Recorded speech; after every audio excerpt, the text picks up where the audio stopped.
what's up, YouTubers? Grant F here again with another great video review for you guys.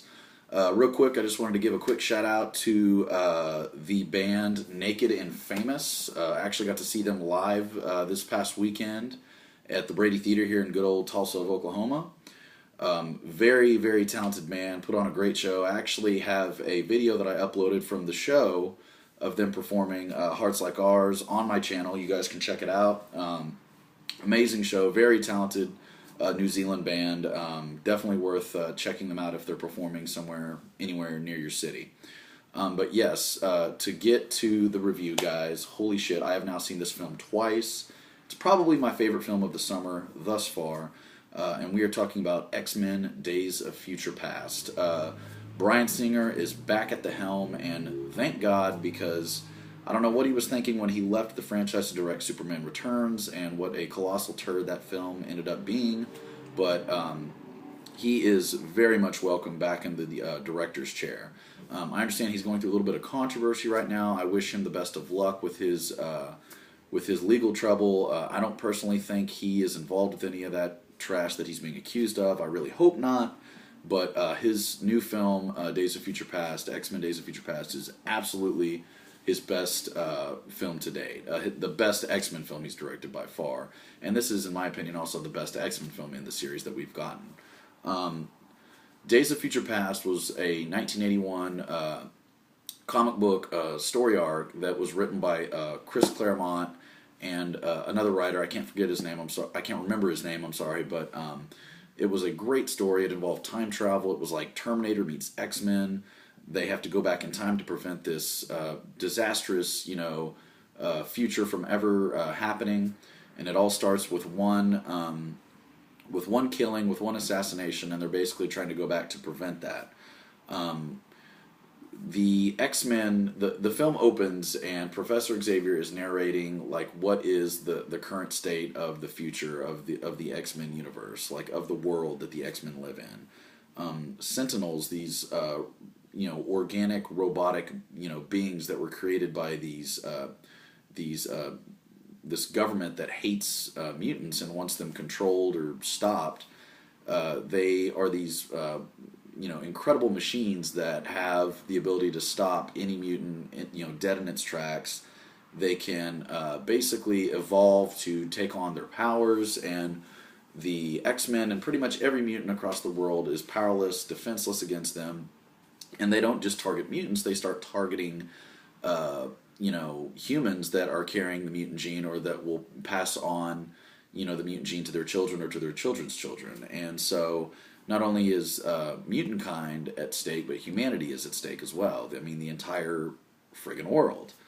And so what happens is they take Wolverine back in time. They send him back in time to 1973 to stop Raven Mystique, who's again played by Jennifer Lawrence from X-Men First Class, to stop her from killing Bolivar Trask, who is the guy, the scientist that designed the Sentinels and got them, approved by the president, by Congress to, be activated. And once that starts, a chain reaction of events takes place, and the X-Men now have the future that they live in, which is basically like, the post-apocalyptic world that you see in like the Terminator films or Book of Eli. It's just desolate. There's nothing but destruction and chaos and misery among. And so they send Wolverine back in time, because his mind is the only one that can actually survive the time travel process.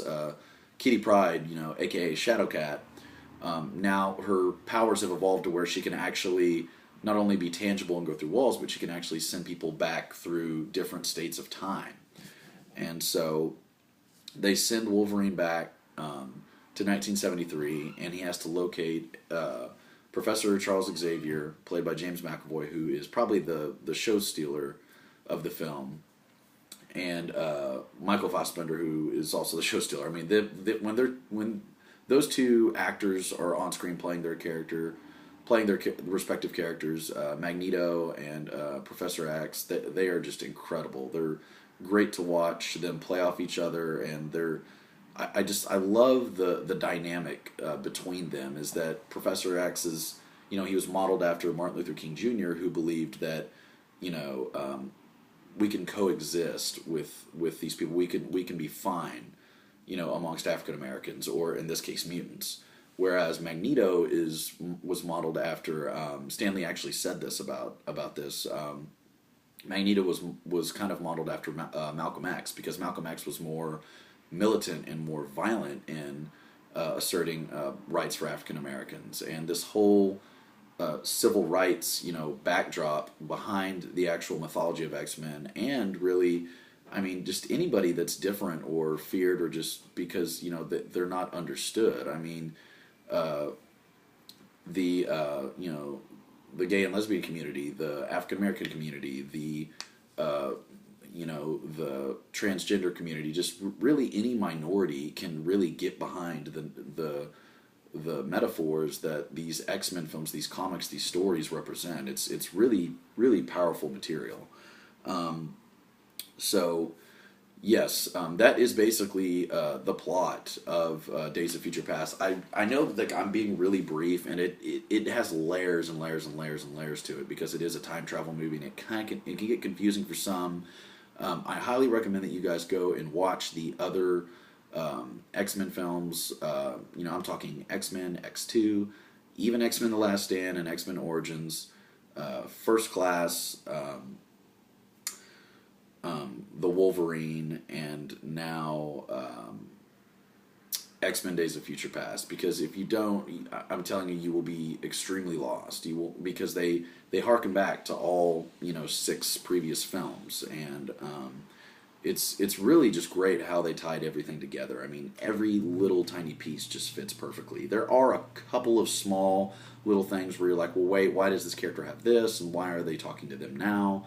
But I mean, the movie is so badass and so perfectly put together that you can kind of forgive it for those small little inconsistencies. So that it doesn't detract from the movie at all. It doesn't like completely take you out of it. You kind of dwell on it for like a split second, and then you just move on, because there's just another great scene to watch.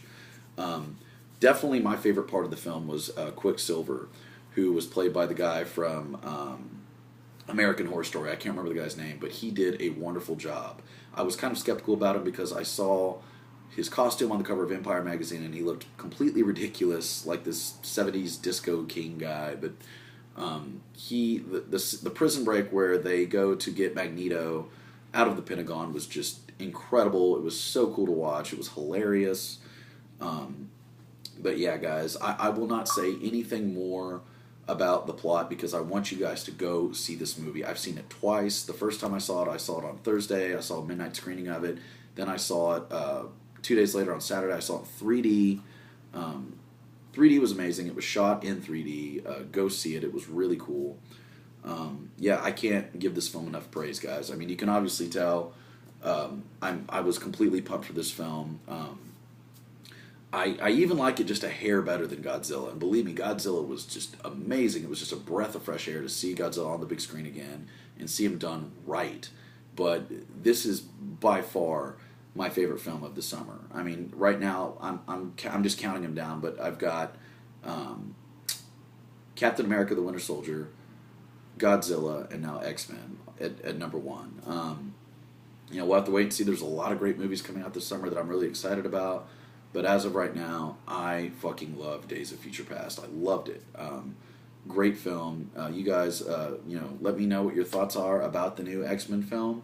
Also, definitely make sure you stay after the credits, because there's a really cool post-credit scene that's alluding to the next film coming up, X-Men Apocalypse, which, if you're a fan of X-Men or know anything about the character of Apocalypse, I think you guys will dig the post-credit scene. It's really cool. I got goosebumps seeing that on screen, and I was just like, wow. 2016 cannot come any quicker. I mean, it's just, I'm so pumped for the next film. But yeah, guys, that's my review. Please like, comment, subscribe to my channel if you want to see more videos. Got to go back to work, so you guys have a good one. Peace.